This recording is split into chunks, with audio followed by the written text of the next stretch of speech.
We're talking about the top waiver wire targets for week 5 next on Fantasy Football Today in 5. Welcome to FFT in 5. I'm Chris Towers here with Dan Schneier to talk about the biggest waiver wire targets for week 5 of the fantasy football season. But first, let's talk about that 49ers win over the Rams on Monday night. And I think the biggest question coming out of this one is there any reason to be optimistic about this Rams offense at this point? 239 yards of total offense, 3.4 yards per play. Players not named Cooper Kupp and Tyler Higbee combined for 107 yards in this one. I mean, I know it's a bad matchup, but geez, that was ugly. What do you think about the Rams right now?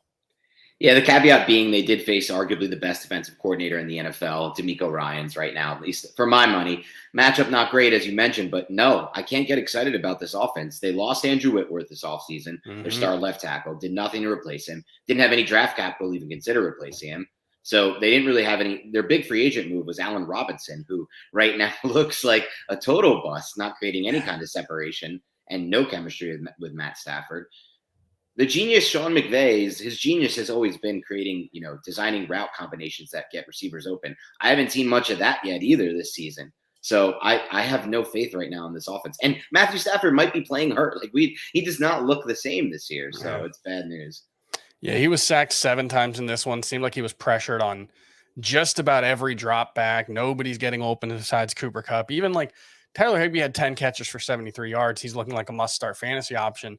It feels like it's mostly the result of just how dysfunctional this offense is overall, because it's all like 5-yard passes in the slant or in the flats. It's not like Tyler Higbee's getting open down the field. It's more just it's the only way they can get the ball out. So yeah, things are pretty ugly right now. And then I'll just ask you, is it time to hit the panic button on George Kittle? 2 catches for 24 yards, 4 targets in this one.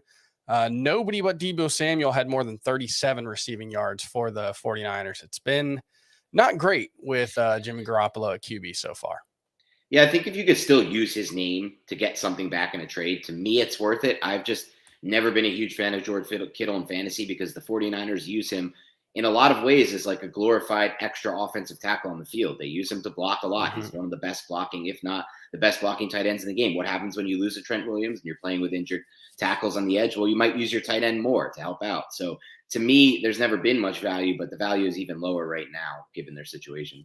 All right, let's move on to look at the waiver wire. If you want to get the full picture for the waiver wire, make sure you listen to the full episode of Fantasy Football Today on Tuesday morning, and make sure you check out Jamie Eisenberg's full waiver wire column on cbssports.com/fantasy. But what we'll do is just go through kind of the main talking points. And I think the biggest one are those running back injuries. We learned that Cordero Patterson was placed on IR on Monday. He's going to have knee surgery. Seems like he's going to miss, at least 4 weeks. Who knows about beyond that? Bigger news, Javonte Williams out for the season with a torn ACL, with also a LCL and PCL damage. That's going to be a serious injury for him to come back from. You're looking at week 1 of 2024 in doubt, or 2023 in doubt, excuse me. So that's a concern. And then Jonathan Taylor, we still don't know his week 4 or week 5 status, but the Colts play on Thursday night. Quick turnaround. There was some talk that it might be a high ankle sprain. So concerns there. I guess the question is, I think Tyler Algier is the top target on waivers of all these guys. Do you agree with that? Yeah, Algier's my number 1 target. Yeah, he's likely to be the Falcons starter. Caleb Huntley, also worth an add. The Falcons are going to use multiple backs. They're going to be a run-first offense. Broncos also seem like they're going to use multiple backs.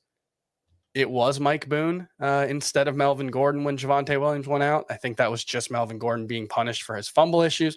I think he's going to get the first shot, but they did sign Latavius Murray off of the Saints practice squad. He's been a productive running back in the past. He actually looked pretty good for the Saints this week. Kind of a wild week for him, flying out to London, playing at the last minute, going back to New Orleans, getting signed by the Broncos. Would you rather have him than Mike Boone?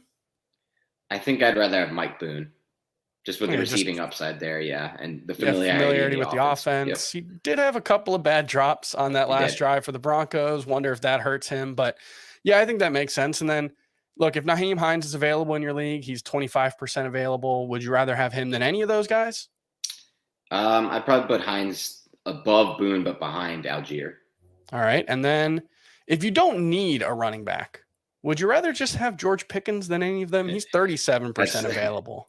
Yes, George Pickens is the number one guy I like. I think he gives you the best long-term value. His target share with Pickett after he came into the game jumped significantly, and that's no surprise. Those two work together all summer. They have a rapport. They have the chemistry down, in my opinion, versus the rest of this receiver core.